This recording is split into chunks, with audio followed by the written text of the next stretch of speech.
Hi everyone, it is about 8:15 on the 13th of October and I'm quite tired of quite a boring day, and I'm going to make a few YouTube videos, some vlogs for, posterity and information, and to narrate my journey through the mental health system. It's so interesting and it has so many complexities and kind of nuanced idiosyncratic anomalies that I just don't know where to start with it sometimes. But sometimes the best place to start is just by talking at your phone in your room with a ring light and a stupid hat on with the label still on.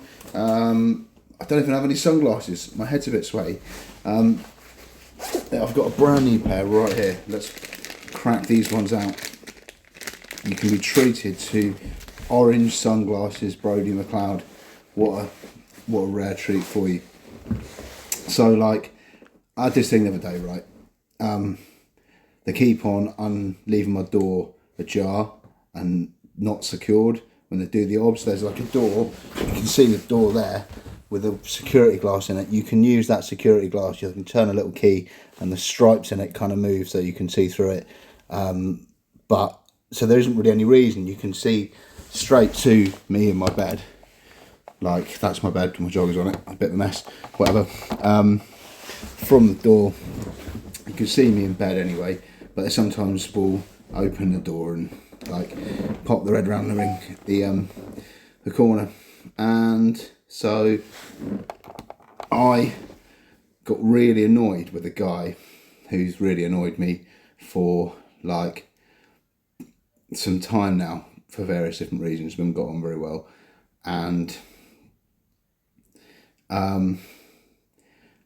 I actually got really agitated. He opened the door and I said, just as he was sort of leaving, I said, "Excuse me, bro," like nice as pie, totally polite. "Excuse me, bro, can you secure the door, please?" And he was like, "Nah, bro, you left it open. Why are you telling me to do it when you left it open?" And I was just like, what? Obviously, I shut my own door when I go to sleep at night. I do it every night. I'm in a psychiatric ward full of people that are deemed to be dangerous, to themselves or others. That's why they're incarcerated. I don't want them coming in here while I'm sleeping, accessing my phone or my smartwatch, which was like left on charge the other night for ages, or, which has got like access to my emails and all that sort of shit.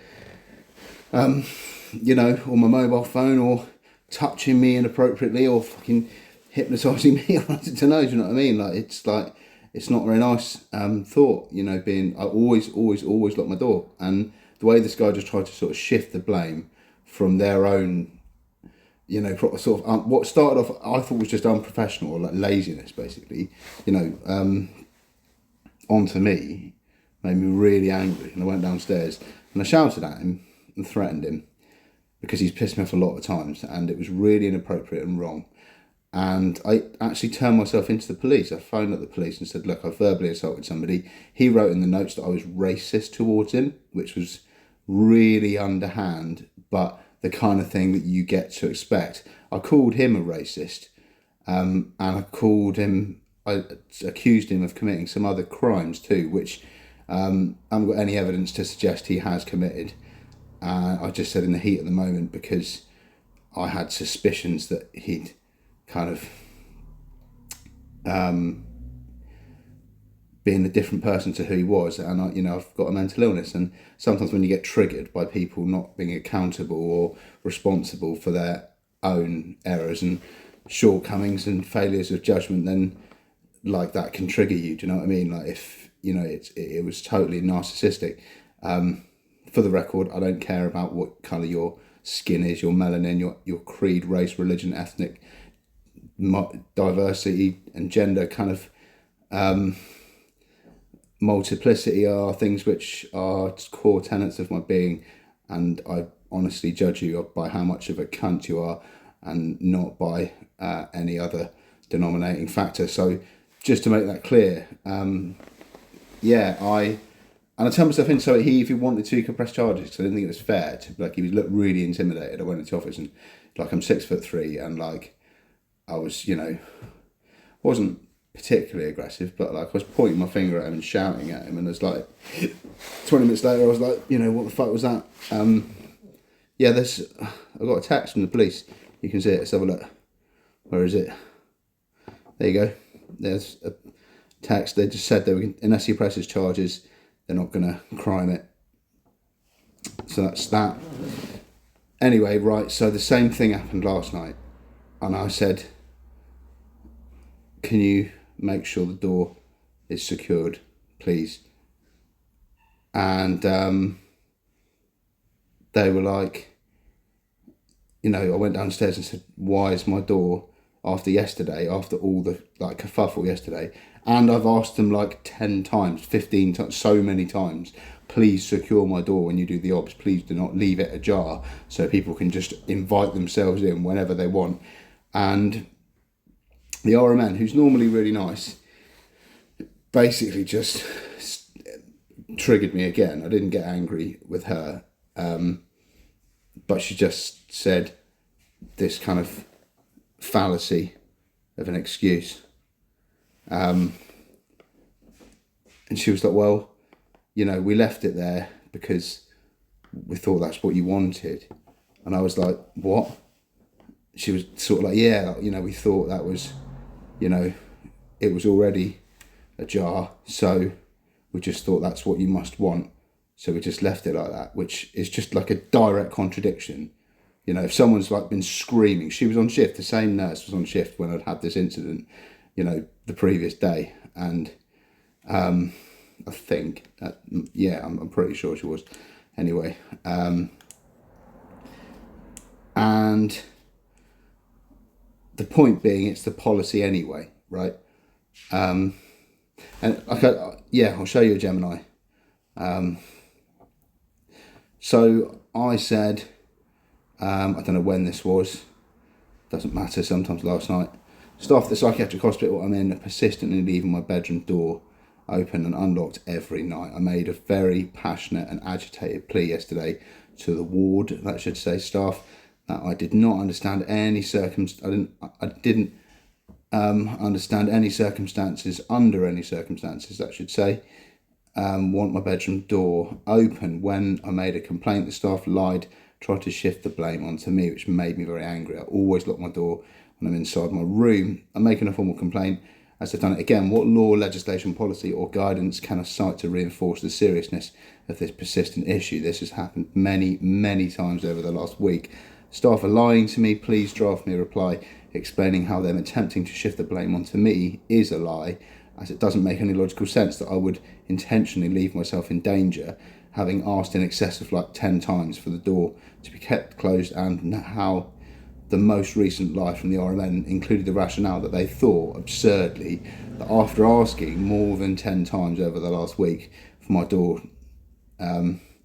not to be left ajar and unlocked, that apparently they assumed that I must have for some reason wanted my room and valuables to be available for any other service users to access, which is why, even despite my repeated reiterated firm request for it to be secured, upon finding the door ajar when conducting the OBS, staff assumed I must have changed my mind. And so, having been asleep from 12:55 to 5:31 a.m, according to my smartwatch, the 4 consecutive times my hourly observations were completed, multiple staff made the same ridiculous assumption. So I asked who's been doing the OBS, and they said, well, we've all been doing it. We switch over, so we've kind of all done it.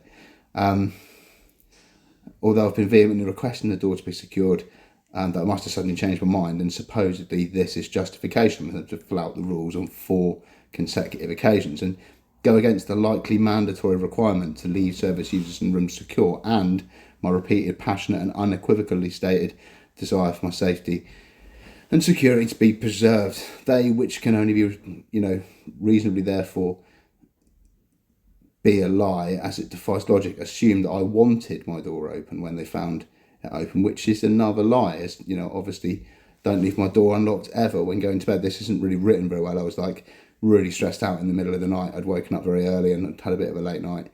Leave space for the RMN to add her official rationale in the email of the complaint. Don't forget to cite clearly the regulations and my right to security in the drafted complaint email.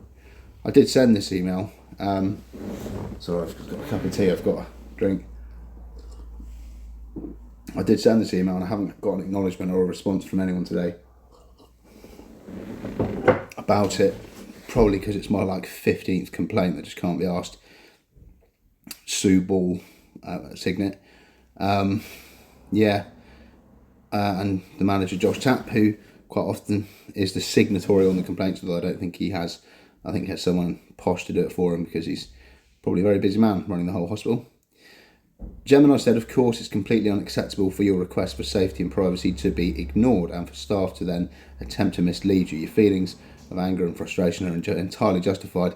A psychiatric hospital has a fundamental duty of care to ensure your safety, security and dignity. Here's a draft for your formal complaint. You can adapt it with specific names, dates and times. It's structured in a firm, clear and grounded, the relevant regulations and frameworks, blah, blah, blah. Put the date in. I'm writing to make a formal complaint regarding a series of deeply concerning repeated failures. I feel profoundly unsafe in an environment that's supposed to provide care. Over the last week, I've made in excess of 10 separate requests. My requests have been consistently ignored. Situation escalated yesterday when I made a passionate and agitated plea towards staff, leaving no room for misunderstanding that under no circumstances did I want my bedroom door left unlocked. Despite the clear and unequivocal instruction, I was horrified to discover this morning that my door once again was left undersecured throughout the night. According to my smartwatch data, I was asleep approximately 12:55 and 5:31 a.m. during this period.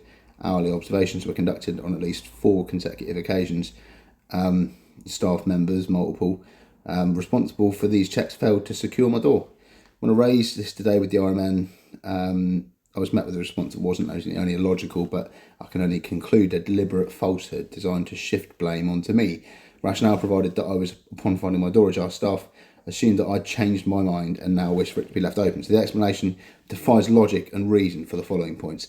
First of all, is the contradiction of repeated requests. Like I've said it over and over again, the assertion that multiple staff members on 4 separate and consecutive occasions would independently conclude that I'd silently reversed my position I've articulated vehemently more than 10 times, is patently absurd. It's not a reasonable assumption. It's like a negligent dereliction of duty.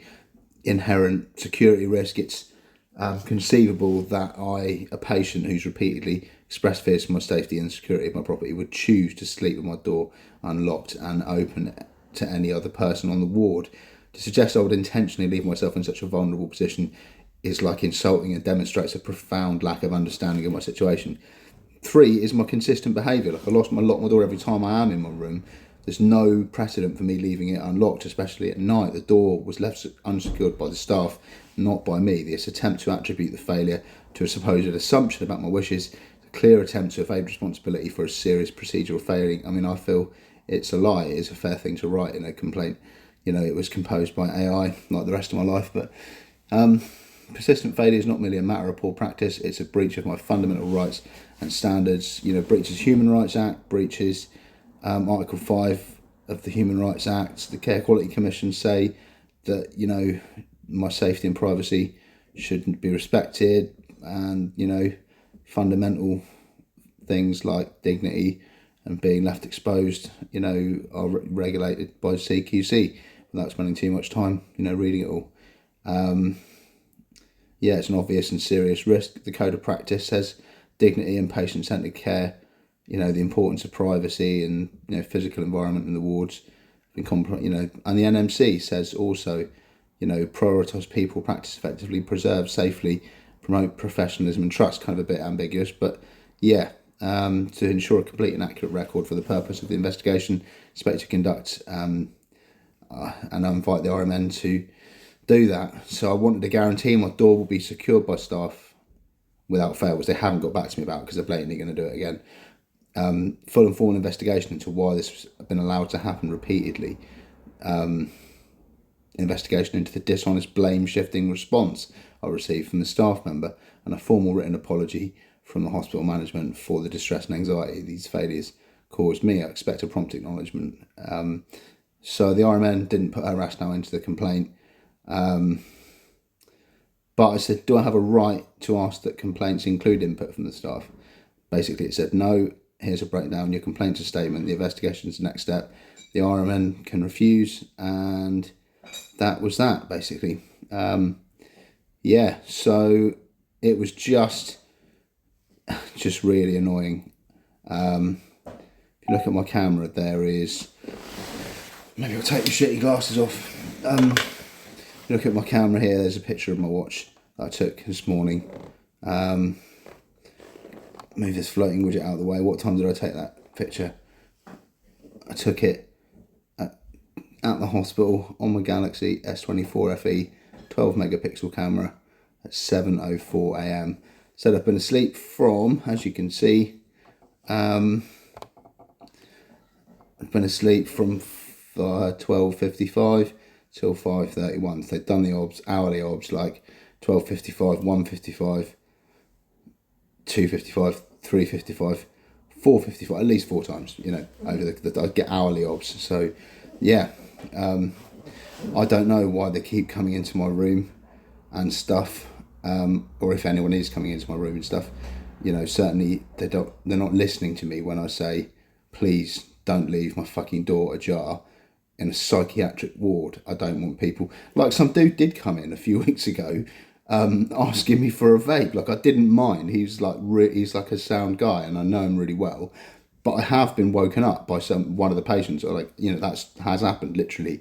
I've walked over and he's gone, hey bro, you know, have you got a vape? Like, I've got to run out. And I was like, yeah, of course, man. I'll go get you one out of security. Like, you know, it was calm. But, you know, worst case scenario, if it wasn't somebody who's in a good mood and who's, you know, nice, then it would have been different, you know. Anyway, that's a little story about, if you're in a psych ward, make sure they close your door at night, and if they don't, then make sure that you tell them that they should. And if you need to know why, then you can verify the regulations in this 16-minute YouTube video to try and assist you in your mission to stay safe in psychiatric hospitals, which isn't always as easy as it sounds. I'm going to make some more YouTube videos, but I'm going to go and get my meds first. I've been doing a lot of writing today. Really boring stuff, but really important. So yeah, I'll just put this one out there. Yeah, cheers.